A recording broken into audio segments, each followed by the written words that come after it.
Est-ce que Félix veut la fin de cette guerre? Non. En un mot, je vous dirais que Félix ne veut ni la fin de cette guerre, ni quelqu'un qui veut lui apporter une solution pour finir cette guerre. Pour la simple raison qu'il est le premier bénéficiaire économique, il est le premier bénéficiaire politique, il est aussi le premier bénéficiaire diplomatique. Bon, mais je vais un peu revenir sur sa première position économique. C'est celui qui est plus important pour lui par rapport à tout. Bien qu'il peut y avoir des problèmes diplomatiques et politiques, mais son positionnement économique est le meilleur pour lui. Bonjour, bonsoir. Je vous salue de partout où vous êtes en train de me suivre. C'est Analysons Congo. Aujourd'hui, nous sommes le 27 du mois de juillet 2026. Il nous manque que peut-être 4 jours pour que ce mois finisse. Je vous dis bonjour. Si c'est votre première fois de nous suivre, abonnez-vous, likez et partagez. Je ne vais pas être long, mais je vais quand même me permettre aujourd'hui de faire une analyse beaucoup plus centrée sur le chiffre. La guerre a commencé depuis un temps, pas depuis un temps, ça fait quelques années depuis qu'elle a repris avec le volet Félix, et nous sommes en train de voir, et tout le monde est en train d'observer comment les choses sont en train d'avancer. On se disait, plusieurs personnes se disaient que la guerre, elle peut finir, et il y a une volonté, il y a ceci. En réalité, je vais vous dire que cette guerre est un business pour Félix qui ne finira pas, et il ne veut pas que ça finisse. Il n'y a que le peuple congolais, qui, s'il se tient debout et qui se décide que la guerre finisse, il finira. Mais si nous ne décidons pas, alors nous allons demeurer dans cette situation d'une manière éternelle. Je vais vous expliquer comment d'abord Félix est le premier bénéficiaire économique de cette guerre. Premièrement, l'accusation que Félix fait sur le Rwanda lui donne une marge économique de pouvoir se maintenir au pouvoir, de pouvoir gagner, pas se maintenir au pouvoir, mais de gagner de cette guerre. Comment ? Rappelez-vous que le Rwanda, on nous dit que le Rwanda pille le minerai de la RDC. Si le Rwanda pille le minerai de la RDC, il faut se poser la question, il le pille à quelle hauteur? J'en ai parlé hier dans une analyse longuement, mais je vais seulement brosser un peu rapidement pour que vous puissiez le suivre. Si vous avez besoin de plus de détails, suivez l'analyse live d'hier de 21h, hier le 26. Alors, en passant, ça s'explique comment?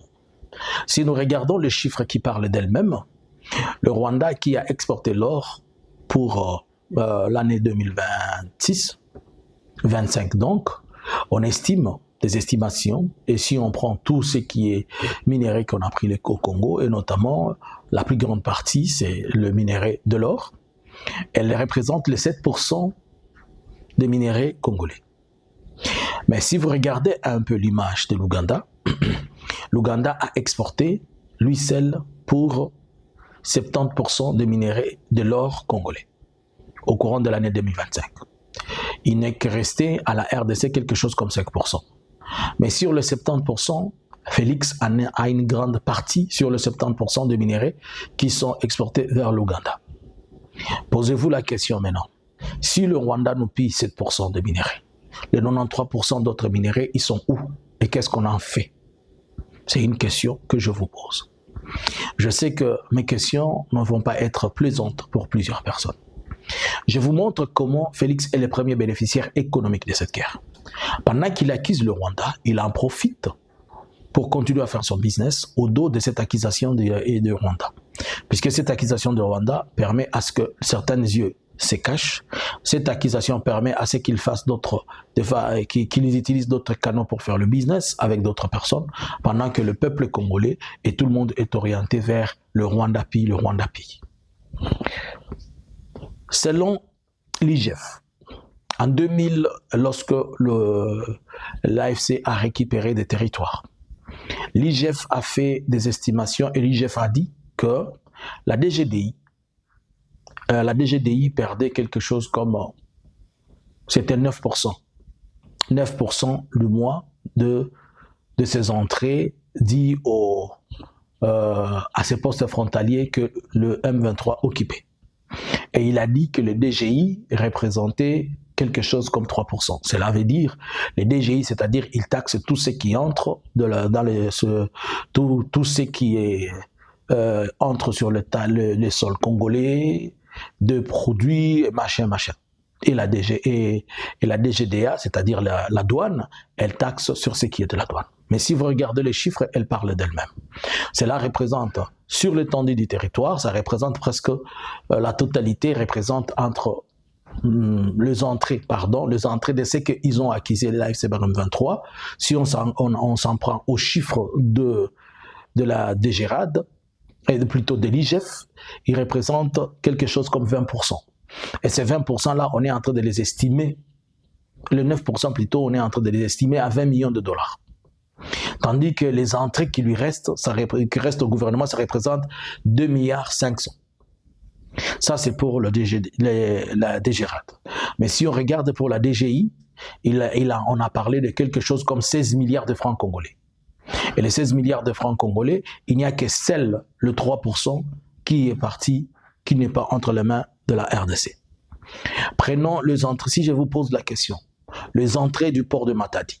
Si on regarde les entrées du port de Matadi, qui ne sont pas aussi totalement chiffrées, puisque ce sont des chiffres qui sont cachés, on estime à presque 3 milliards de dollars, puisqu'il y a 2,5 milliards de la douane et d'autres qui sont des frais et autres choses qui sont connexes à ce qui se passe à la douane, qui représentent quelque chose comme 400 millions de dollars. Et si on se pose la question sur les taxes, sur le redevance minier, si on regarde le redevance minier, juste l'année 2024-2025, les redevances minières, on a estimé à quelque chose comme 20 milliards de dollars. Donc, je ne confirme pas les chiffres, je vous donne des chiffres qui sont à peu près. On a estimé, et notamment, puisqu'il y a de ceux-là qui ont de 1 milliard, de 2 milliards et tout ça. Je parle de 20 milliards, j'ai une estimation faible, ce n'est pas l'estimation fiable. Mais maintenant, moi, je vous pose la question. Où va tout cet argent? Si nous sortons l'argent que les zones qui sont occupées par l'AFC Barham 23, le reste de pourcentage, où va cet argent? Premièrement, l'argent aujourd'hui, elle est justifiée sur l'effort de guerre. Pas sur l'effort de guerre, mais elle est justifiée dans la guerre. Comment? J'ai suivi le deuxième vice-président du Parlement qui dit qu'il y a un membre de l'IDPS qui dit qu'on a dépensé, depuis que la guerre a commencé, ils ont dépensé 13 milliards de dollars. Acceptons que ce soit 13 milliards de dollars. Pouvez-vous me dire que sur terrain, on peut voir le résultat des 13 milliards de dollars? Mais qu'est-ce qui se passe? Pourquoi on a dépensé 13 milliards de dollars? En réalité, le chiffre exact, c'est 13 milliards. Mais on n'a pas de résultats des 13 milliards. Je vais prendre un cas. Nous avons vu la fois passée, Félix est parti au Biélorussie. On l'a vu faire de tout. Il est parti en Chine et ailleurs. Il est parti en Égypte et en Turquie et partout. Et partout où il va, il demande des armes. Et les armes s'achètent. Si tu regardes tous ces pays-là, ce sont des pays qui vendent sans qu'il y ait cette manière de traçabilité comme à la française, à l'européenne ou à l'américaine. C'est-à-dire l'argent vient, ils achètent cash d'une manière, si je parle cash, c'est-à-dire d'une manière où ça se passe de gré à gré, ça passe par des banques qui ne les empêchent pas de faire vraiment du business, ça s'est fait d'une manière un peu volontaire. La fois passée, nous avons suivi au niveau du Parlement, il y a longtemps, le Parlement, qui était la commission de défense on était en train de l'interviewer, d'interroger. Et vous avez vu quelque chose comme le Sukhoi, dont on vous dit que le Sukhoi, on l'achète pour 50 millions de dollars. Les avions Sukhoi là. Mais en réalité, quand on va sur terrain, on a remarqué là où on est parti acheter le Sukhoi, on l'avait surévalué à 200 millions de dollars. Alors, s'ils disent qu'ils ont dépensé 13 milliards de dollars, donc c'est tout à fait normal qu'à cause de surévaluation de chaque chose, les rétrocommissions, les vols et tout ça, ça se retrouve à ces 13 milliards de dollars. Maintenant, si ces business-là reviennent, à qui est le premier bénéficiaire de ces business-là? Où l'argent ne se contrôle pas comment il sort, où les chiffres ne sont pas suivis, où il n'y a pas de vraies enquêtes, ou bien il n'y a pas d'audit par rapport à ça. Et qui va auditer la présidence? Qui va auditer Félix? Alors, si Félix est le maître voleur et qu'autour de lui, il a fait de milliers de petits voleurs, pensez-vous que lui et ses voleurs vont vouloir que cette guerre finisse pour qu'on puisse tracer de quoi ils sont en train de voler? Premièrement, ils ont privé du travail au peuple congolais. Ils ont privé le salaire au peuple congolais. Ainsi donc, ils rendent le peuple congolais pauvre, ils rendent le peuple congolais mendiant, et avec ça, si vous demandez votre droit ou votre argent, celui qui a volé 1 million, il vient vous donner 100 dollars. Petit kende robeta mulolo. Oh, yende danse abima awate alongwa awate. vous comprenez que d'abord, cet aspect économique, cet aspect juste économique que je vous montre, ne permettra pas à Félix de finir la guerre. Puisque aussi longtemps il est là, aussi longtemps il vole, sa famille vole, tout le monde se retrouve, et vous n'allez pas poser des questions puisqu'on va vous dire c'est la guerre. Les gens ne sont pas soignés à Ituri, la guerre. Les fonctionnaires ne sont pas payés, la guerre. Les militaires ne reçoivent pas leur salaire, leur prime, la guerre. Alors que les mêmes militaires sont en train de faire la guerre. Pour la simple raison que tout le monde de la famille de voleurs et de l'association des voleurs se retrouve dans ce qui est en train de se passer. Si vous étiez Félix, allez-vous stopper cette guerre? Il faut avoir un esprit qui est dépassé, avoir la RDC dans le cœur et avoir la RDC au centre de ses intérêts. Est-ce que je vais dire louer quelqu'un? Je ne sais pas, c'est un mot spirituel que j'attribue à mon Seigneur, mais je vais dire quand même bravo à l'ancien président de la République, Joseph Kabila Kabange, qui au-delà de ce qu'il y avait en face de lui comme intérêt financier, par rapport à cette guerre, il a mis de côté ses intérêts personnels en privilégiant que la guerre stoppe. Ainsi, il n'était plus question que l'on parle d'avoir alloué l'argent XY sur question de la guerre. C'est ce qui fait que aujourd'hui, Félix va vous dire qu'il ne peut pas faire tel projet, puisque l'argent, il envoie à la guerre. J'ai vu ces images au Gabon. Sans honte, il s'est dit qu'il loue et qu'il dit bravo au président gabonais. Comme si il lui manquait l'argent, comme s'il lui manquait de la main-d'œuvre, et comme s'il lui manquait quoi? La seule chose qui lui manque, c'est la volonté. Regardez des trous et des trous qu'il laisse dans la ville de Kinshasa. Il a été au Gabon, il est étonné. Si le Gabon l'étonne, est-ce qu'il peut être étonné, lui qui a vécu toute sa vie en Belgique? Il a vu comment les gens construisent là-bas. Pensez-vous que puisqu'il est étonné au Gabon, que ça va l'étonner en retournant en RDC? Non. Il est égal à lui-même et il ne peut pas changer. Donc, je vous montre que le premier bénéficiaire de cette guerre, c'est Félix, sur le plan économique. Et j'ai posé la question hier, et je pose. Si le Rwanda nous prend 7% de nos minéraux, où va les 93%? Si aujourd'hui on laisse à l'Ouganda 70% de l'or congolais, qu'ils puissent en exporter, c'est pour quelle raison? Si on laisse à la Tanzanie l'or, si on laisse au Burundi, c'est pour quelle raison? Quand est-ce que le Congolais aura droit à ce qui est à lui? Peuple congolais. C'est lui qui vole vos droits. C'est lui qui vole votre argent. C'est lui qui vole tout ce qui vous appartient. Il s'appelle Félix. Et si vous ne voulez pas vous rendre compte de ça et vous tenir debout et chasser celui qui vole, vous n'aurez que les yeux pour continuer à pleurer. Et que personne ne pleure.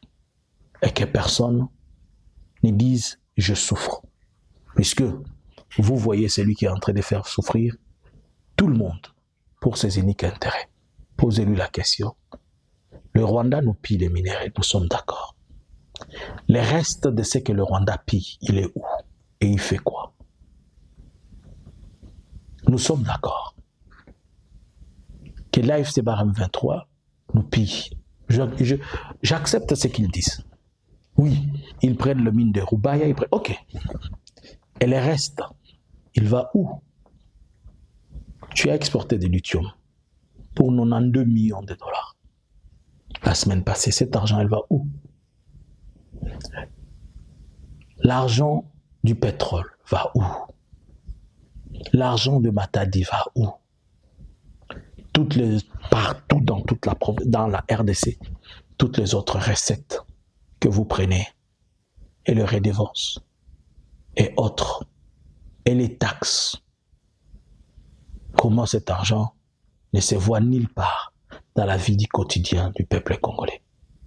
Posez-lui la question. Vous comprenez pourquoi il va rouler tout le monde et il ne finira pas cette guerre, puisqu'il est assis sur une mine et une manne d'un business interminable. Vous vous imaginez quand il va acheter des armes en Biélorussie, les Biélorusses eux-mêmes, ils peuvent être la cause de la guerre. En Turquie, en Chine, en Russie et ailleurs. J'ai appris que même il est même en Indonésie et aux Philippines. Et tout le monde se retrouve, sauf le peuple congolais. Et là, on me dit que l'unique et le vrai Congolais, c'est Félix. Parce que tout le monde n'a pas droit d'être Congolais, c'est seulement lui qui a droit, qu'il est le véritable Congolais des pères et des mères, alors que sa maman, c'est une Angolaise. À vous les claviers. Bonjour, bonsoir. Analysins Congo subscribers.